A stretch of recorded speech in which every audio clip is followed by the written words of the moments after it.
Hello 11th class. हाँ जी, unit 11 हमने आपकी स्टार्ट करनी है। एक नई यूनिट हम स्टार्ट करते हैं आज, and that is the p block elements.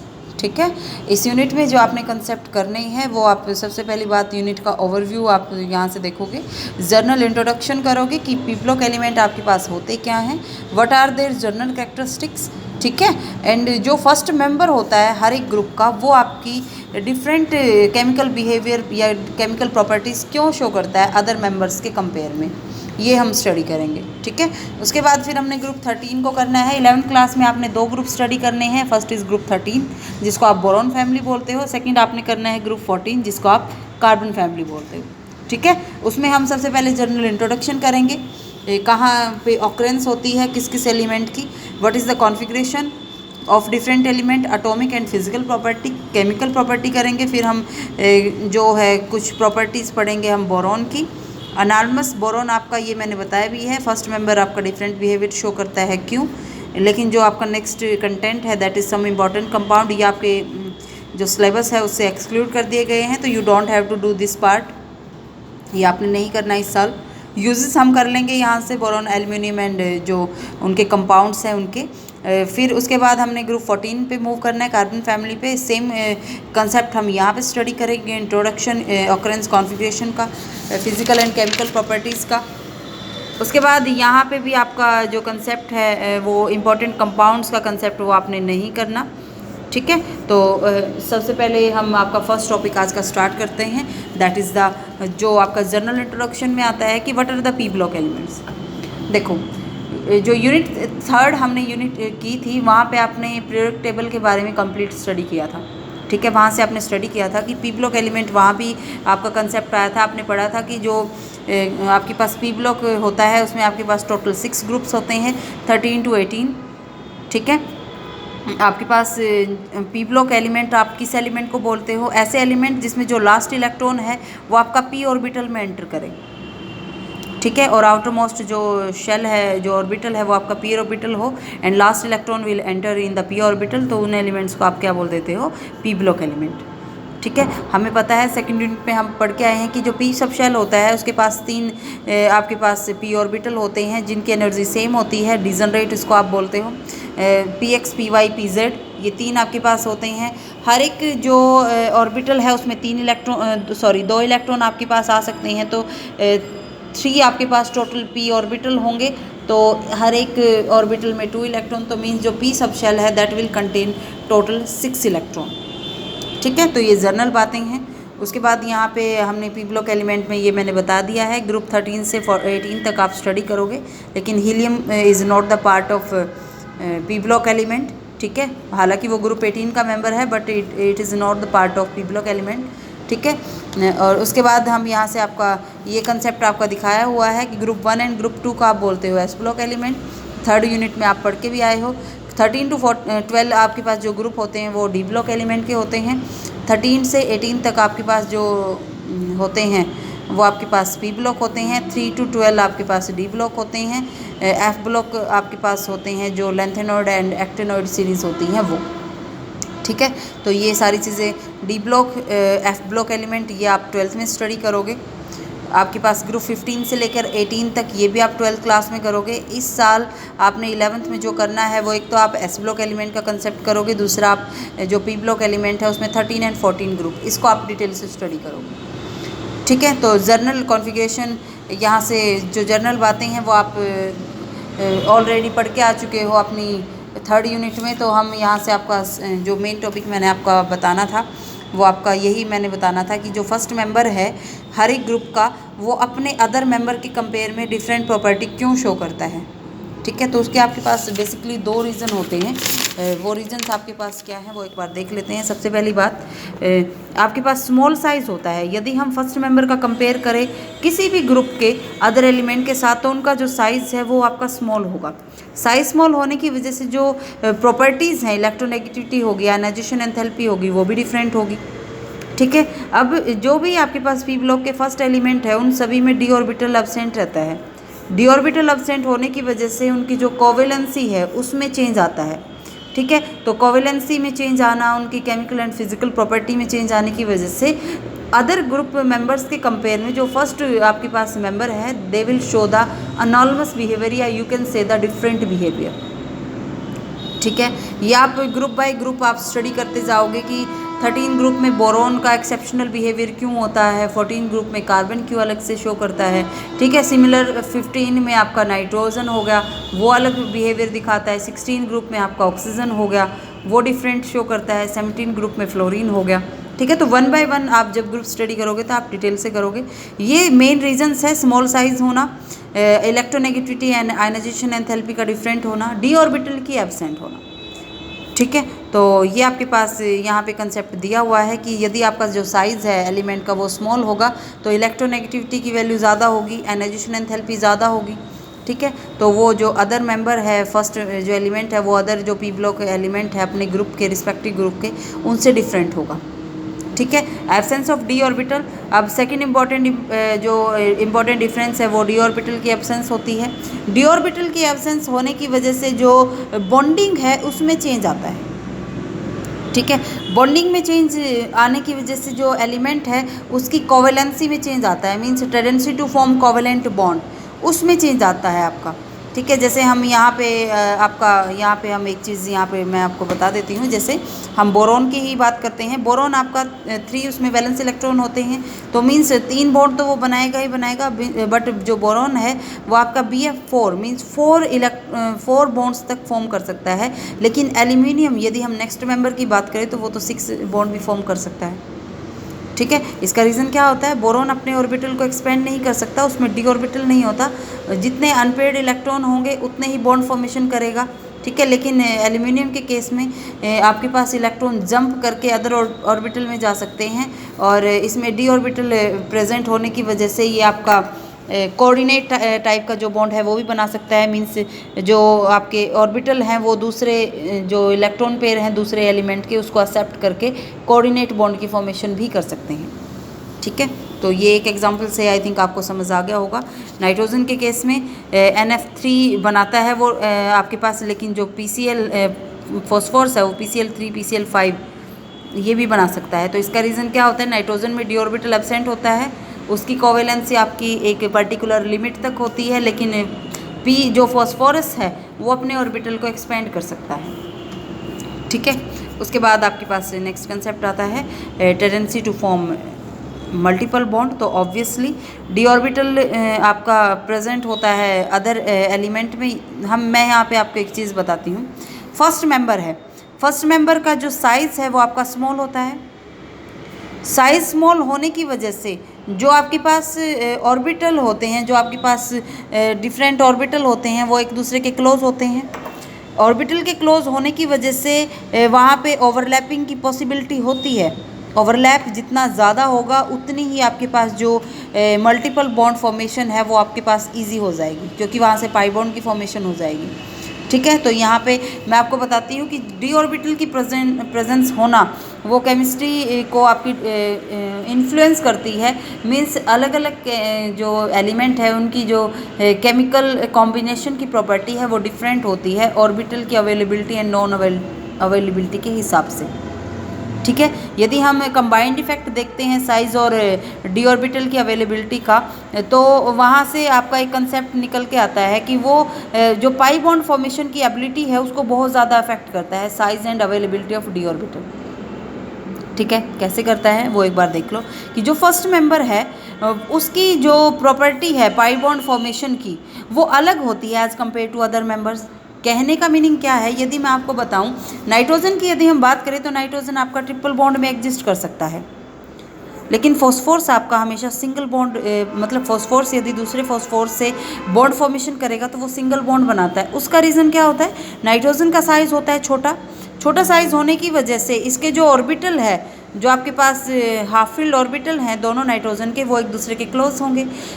Orbital जितने क्लोज होंगे उतनी ज़्यादा ओवरलैपिंग होगी, ओवरलैपिंग यदि हो गई तो वहाँ से बॉन्ड फॉर्मेशन है वो इजी हो जाएगा। तो इसीलिए हम बोलते हैं कि स्मॉल साइज़ से आपकी जो एबिलिटी है पाई बॉन्डिंग की वो मल्टीपल पी पाई मल्टीपल बॉन्डिंग की वो ज़्यादा हो जाती है।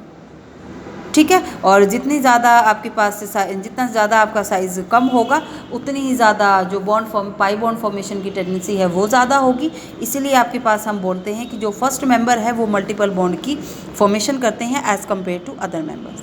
ठीक है। ऐसे ही आपके पास d pi p pi bonding भी हो सकती है। डी पाई यदि डी ऑर्बिटल आपका हाफ फिल्ड डी ऑर्बिटल में आपके अनपेयर्ड इलेक्ट्रॉन प्रेजेंट है, पी ऑर्बिटल में अनपेयर्ड इलेक्ट्रॉन प्रेजेंट है, तो दोनों आपस में कम्बिनेशन करेंगे स्मॉल साइज़ के। यदि SO2 की यदि यहाँ पे बात करते हैं तो दोनों आपस में स्मॉल साइज़ होने की वजह से आपस में कॉम्बिनेशन करके वहाँ से बॉन्ड फॉर्मेशन कर सकते हैं। ठीक है। तो बेसिक कंसेप्ट है ये, 1 बाय 1 हम डिटेल से पढ़ेंगे। तो आपने सबसे फर्स्ट यहाँ पे ग्रुप हम स्टार्ट करते हैं। आपका ग्रुप 13 एलिमेंट आपने करना है, बोरॉन फैमिली। ठीक है। ग्रुप 13 में अब यदि हम पीरियोडिक टेबल की बात करें तो ग्रुप 13 में आपके पास डिफरेंट एलिमेंट होते हैं। Boron, aluminium, gallium, indium, thallium आपके पास होता है। एक आपके पास नेक्स्ट जो न्यूली डिस्कवर एलिमेंट है वो अनअटीरियम होता है, that is radio active in nature. तो इसकी जो प्रॉपर्टीज़ है उसको अभी तक स्टडी नहीं किया गया है। ठीक है। तो ये एलिमेंट आपने याद रखने हैं कि ग्रुप 13 में आपके पास डिफरेंट एलिमेंट होते हैं। 1 बाय 1 हम इनकी प्रॉपर्टी को स्टडी करेंगे। बोरॉन आपका सबसे फर्स्ट एलिमेंट है जो आपका नॉन मेटल होता है, लेकिन जो अदर एलिमेंट है वो आपकी मेटेलिक प्रॉपर्टी भी शो करते हैं। इसलिए हम बोलते हैं स्मॉल साइज़ होने की वजह से जो नॉन मेटेलिक करेक्टर है बोरॉन का, ये क्वेश्चन यहाँ से आ सकता है, why boron is non metal in nature. तो इसको आपने याद रखना है। क्यों होता है नॉन मेटल? क्योंकि उसका साइज स्मॉल होता है। आयनाइजेशन एंथैल्पी ज़्यादा होती है। आयनाइजेशन एंथैल्पी ज़्यादा होने की वजह से इलेक्ट्रॉन लूज़ करने की टेंडेंसी कम होती है, और हमें पता है मेटल जनरली इलेक्ट्रॉन लूज़ करती हैं। अब टेंडेंसी कम होगी तो इलेक्ट्रॉन लूज़ नहीं होगा तो मेटेलिक बिहेवियर है वो आपका अच्छे से शो नहीं होगा। इसलिए हम बोलते हैं कि जो बोरॉन है that is a typical non metal. ठीक है। ऑकरेंस की यदि हम बात करते हैं सभी एलिमेंट की, तो बोरॉन के आपके पास 2 आइसोटोप होते हैं, बोरॉन 10 एंड बोरॉन 11। 19% आपके पास बोरॉन 10 होता है, 81% आपके पास बोरॉन 11 होता है। यदि हम अबंडेंस की बात करें, अर्थ की क्रस्ट में अवेलेबिलिटी की बात करें बोरॉन की, तो वो बहुत ज़्यादा कम होती है। यहाँ पे देखो दिखाया हुआ है 0.0001% होती है बाय मास। ठीक है। बोरॉन आपके पास डिफरेंट ओर्स या मिनरल्स की फॉर्म में आपका एग्जिस्ट करता है। सबसे पहले यहाँ पे आपका दिया हुआ है, जैसे आपके पास होता है orthoboric acid, simply you can से बोरिक एसिड, फॉर्मूला आपने याद रखना है H3BO3। बोरेक्स की फॉर्म में हमें बोरॉन मिल जाता है। बोरेक्स का फॉर्मूला आपके पास होता है Na2B4O7 × 10S2। कैरनाइट की फॉर्म में मिल जाता है, 2H2O लग जाएगा। जो कॉलेमेनाइट है उसकी फॉर्म में हमें बोरॉन मिल जाता है। बोरॉन के जो चीफ सोर्स हैं वो आपको कैलिफोर्निया में मिलते हैं, तुर्की में मिलते हैं। यदि हम इंडिया में बात करें तो बोरेक्स की फॉर्म में बोरॉन हमें मिलता है, जो आपका पुगा वैली आपकी लद्दाख रीजन में होती है, वहाँ पर हमें मिलता है। ठीक है। या राजस्थान में जो सांभर लेक होती है वहाँ पर भी आपको बोरेक्स मिल जाता है। एल्यूमिनियम इज़ द मोस्ट, यहाँ ये क्वेश्चन बहुत इंपॉर्टेंट है। एल्यूमिनियम की अबंडेंस की यदि हम बात करें तो थर्ड मोस्ट अबंडेंट एलिमेंट है बाय वेट। अर्थ की क्रस्ट में सबसे ज़्यादा यदि तीसरे नंबर पे मिलता है तो वो आपका एल्यूमिनियम मिलता है। फर्स्ट नंबर पे ऑक्सीजन आता है, सेकंड नंबर पे सिलिकॉन आता है, थर्ड नंबर पे एल्यूमिनियम आता है विच इज़ 8.3%। ठीक है। तो एल्यूमिनियम मिनरल का जो इम्पोर्टेंट और है, जो मिनरल है एल्यूमिनियम का, वो आपके पास बॉक्साइट होता है। You have to keep in mind bauxite का फॉर्मूला Al2O3 × 2H2। ठीक है। क्रायोलाइट होता है, ये भी आपका बहुत इंपॉर्टेंट कंपाउंड है क्रायोलाइट, जिसको आप बोलते हैं सोडियम एल्यूमिनियम फ्लोराइड Na3AlF6। इसका फॉर्मूला आपने याद रखना है। मीका आपके पास होता है, ऑर्थोक्लेश होता है, कॉर्डम, जो मैंने आपको बताए हैं वो आपने याद रखने हैं। सबसे पहली बात तो ऑर्थोबोरिक एसिड आप फॉर्मूला याद रखोगे, बोरेक्स का फॉर्मूला आप याद रखोगे। एल्यूमिनियम के केस में आपने बोरेक्स यहाँ से जो बॉक्साइट है वो याद रखना है, क्रायोलाइट का फॉर्मूला आपने याद रखना है। ठीक है। बस ये आप याद रख लेना। इंडिया में यदि हम बात करें तो जो मीका है आपके पास, जो और है आपके पास एल्यूमिनियम का, वो हमें मिलता है काथनी में, रेवा में मध्य प्रदेश में, कर्नाटका में, उड़ीसा में, जम्मू में। और यदि हम सप्लाई की बात करें तो वर्ल्ड में सबसे ज़्यादा लार्जेस्ट सप्लाई करने वाला जो कंट्री है वो इंडिया है, जो मीका की सबसे ज़्यादा सप्लाई करता है। ठीक है। बाकी एलिमेंट की बात करें तो वो आपके पास लेस अबंडेंट होते हैं एल्यूमिनियम से। ठीक है। तो ये चीज़ आपने नहीं करनी है। यहाँ से आपने आइसोटोप याद रखने हैं बोरॉन के, अबंडेंस याद रख लेना, उसके आपने जो ऑर्थोबोरिक एसिड है उसका फॉर्मूला डेफिनेटली याद रखना है। ठीक है। आपके पास जो बोरेक्स है, बॉक्साइट है, क्रायोलाइट है, ये आपने याद रखने हैं, ठीक है। उसके बाद यदि हम बात करें इलेक्ट्रॉनिक कॉन्फ़िगरेशन की, तो मैंने बताया है पी ब्लॉक एलिमेंट है, ग्रुप 13 की बात कर रहे हैं। इलेक्ट्रॉनिक कॉन्फ़िगरेशन क्या होगी? जर्नल NH2 NP1, ठीक है। तो ये आपके पास इलेक्ट्रॉनिक कॉन्फ़िगरेशन होगी। सबसे फर्स्ट मेंबर यहाँ पे बोरोन दिया हुआ है, एटॉमिक नंबर 5 होता है। कॉन्फ़िगरेशन आपको लिखनी आती है 1s2 2s2 2p1। तो ये सेकंड ऑर्बिटल आपके पास होता है। यदि हम जर्नल की बात करें तो n की वैल्यू आपकी 2 to 7, 2 to 7 आप दिखाते हो, वो पीरियड्स को आप मेंशन करते हो कि पर्टिकुलर एलिमेंट किस पीरियड में आपका लाई करता है। जैसे बोरोन आपका सेकंड पीरियड का मेंबर है, ठीक है। ग्रुप 13 का है, लेकिन पीरियड कौन सा है? बोरोन का सेकंड। एल्यूमिनियम का थर्ड है, गैलियम का फोर्थ है, जो इंडियम है उसका फिफ्थ है, थैलियम का आपके पास सिक्स्थ है, एंड जो अनअटरियम है उसका आपके पास 7 होता है, ठीक है। तो ये जर्नल इलेक्ट्रॉनिक कॉन्फ़िगरेशन आपने याद रखनी है। वैलेंस इलेक्ट्रॉन टोटल 3 होते हैं, कीप इन माइंड, ठीक है। नेक्स्ट कंसेप्ट हम आपका करते हैं एटॉमिक एंड फिजिकल प्रॉपर्टीज़ का। तो सबसे पहली बात यहाँ पे देखो, ये टेबल में आपका दिखाया हुआ है। देखो जर्नली आप क्या स्टडी करते हो? जर्नली तो आप ये पढ़ते हो कि लेफ़्ट टू राइट जब हम मूव करते हैं तो जो आपका साइज़ है एलिमेंट का वो डिक्रीज़ होता है। थर्ड यूनिट में पढ़ के आए हो आप ये चीज़, ठीक है। वहाँ पे आपने एटॉमिक रेडियाई का कंसेप्ट किया था। लेकिन डाउन द ग्रुप जैसे ही आप मूव करते हो तो साइज़ आपका कॉन्टीन्यूसली इंक्रीज़ होता है, ठीक है।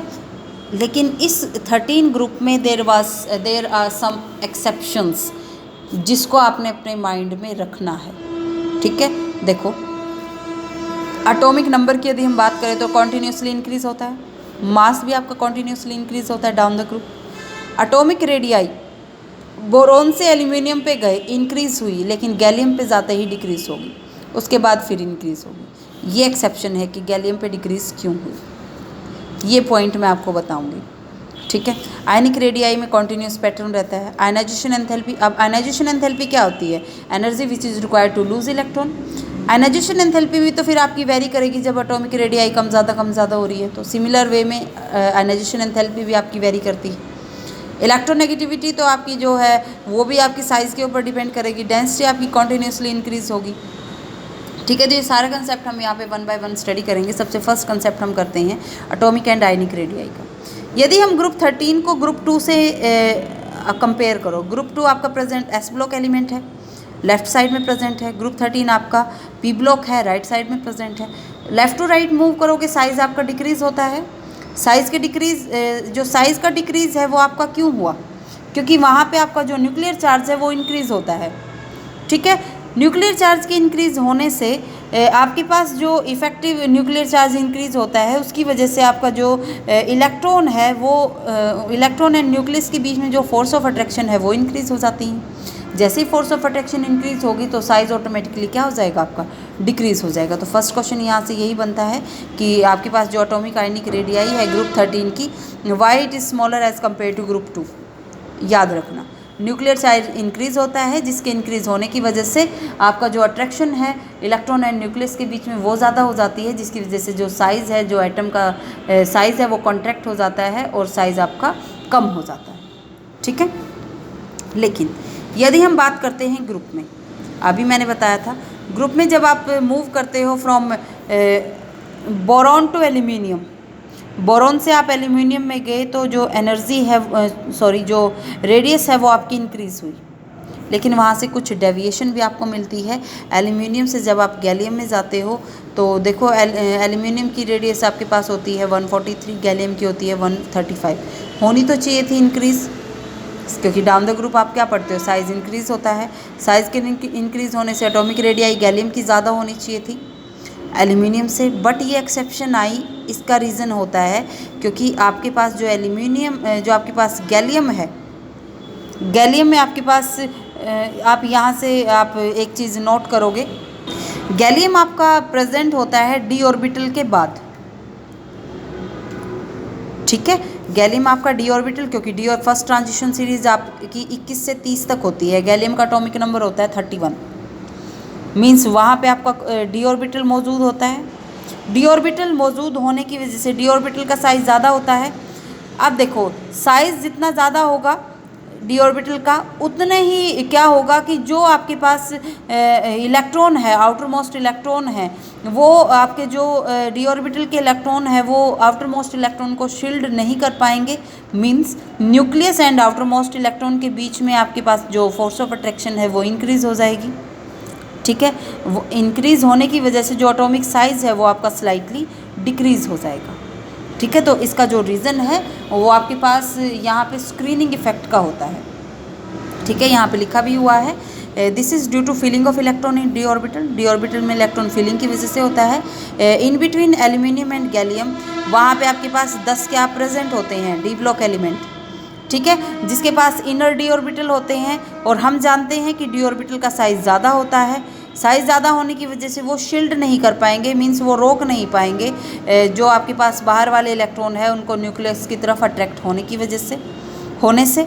ठीक है, जिसकी वजह से आपके पास क्या होता है कि जो वो अट्रैक्ट हो जाएंगे न्यूक्लियस की तरफ, तो आपके पास जो गैलियम का साइज़ है, फोर्स ऑफ अट्रैक्शन ज़्यादा हो जाएगी न्यूक्लियस की तरफ इलेक्ट्रॉन्स की, तो साइज़ ऑटोमेटिकली आपका क्या हो जाएगा, डिक्रीज। तो जो आपके पास ट्रेंड आता है वो कुछ इस टाइप से आता है। बोरोन का साइज़, थैलियम का साइज़ आपके पास सबसे ज़्यादा ऑब्वियसली, फिर आपके पास होता है इनिडियम का, फिर आपके पास होता है एल्यूमिनियम का, फिर गैलियम, और फिर आपके पास सबसे कम साइज़ आपके पास होता है बोरोन का। तो ये एक्सेप्शन जो हुई, ये ओवरऑल यदि क्वेश्चन आता है तो इसका आपने एक ही रीज़न देना है कि वहाँ पे डी ऑर्बिटल प्रेजेंट होता है, जिसकी वजह से आपका डी ऑर्बिटल का जो स्क्रीनिंग इफेक्ट है, जो शील्डिंग इफेक्ट है वो कम होता है। शील्डिंग इफेक्ट का मीनिंग है कि डी ऑर्बिटल के जो इलेक्ट्रॉन है वो बाहर वाले इलेक्ट्रॉन को अट्रैक्ट होने से नहीं रोक पाते न्यूक्लियस की तरफ, तो बाहर वाला इलेक्ट्रॉन ईजिली अट्रैक्ट हो जाता है तो साइज़ अल्टीमेटली आपका डिक्रीज हो जाता है एलिमेंट का। ठीक है, उसके बाद आपके पास कंसेप्ट यहाँ पे आता है आयनाइजेशन एंथैल्पी का, ये मैं आपको कल डिटेल में कराऊंगी। आप इससे नेक्स्ट कंसेप्ट आप एक बार देख लो इलेक्ट्रोनेगेटिविटी का। तो इलेक्ट्रोनेगेटिविटी हमें पता है कि जो बोरॉन फैमिली की यदि हम बात करें तो वो ज़्यादा इलेक्ट्रोनेगेटिव होती है as compare to metals, group 1 and group 2 की कंपेयर में। लेकिन यदि इलेक्ट्रोनेगेटिविटी की बात करें हम डाउन द ग्रुप, तो बोरोन से एल्यूमिनियम पे तो इलेक्ट्रोनेगेटिविटी आपकी डिक्रीज़ होती है, फिर आपकी इंक्रीज़ होती है। वो सारा कंसेप्ट आपका साइज़ के ऊपर डिपेंड करता है। ठीक है, साइज़ में जैसे जैसे चेंजेस आएंगे उसी हिसाब से आपका इलेक्ट्रोनेगेटिविटी में चेंज आएंगे। नेक्स्ट कंसेप्ट आपके पास मेटेलिक करैक्टर का आता है।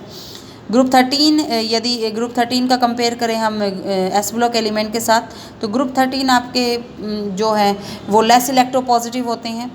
ठीक है, या यू कैन से लेस मेटेलिक होते हैं एज़ कम्पेयर टू, क्योंकि एस ब्लॉक एलिमेंट में तो आपकी टिपिकल मेटल्स ही प्रेजेंट होती है। तो ग्रुप 13 आपका जो है उसमें मेटल नॉन मेटल दोनों होती हैं, तो मेटेलिक करैक्टर आपका डिक्रीज़ होता है when you move from left to right.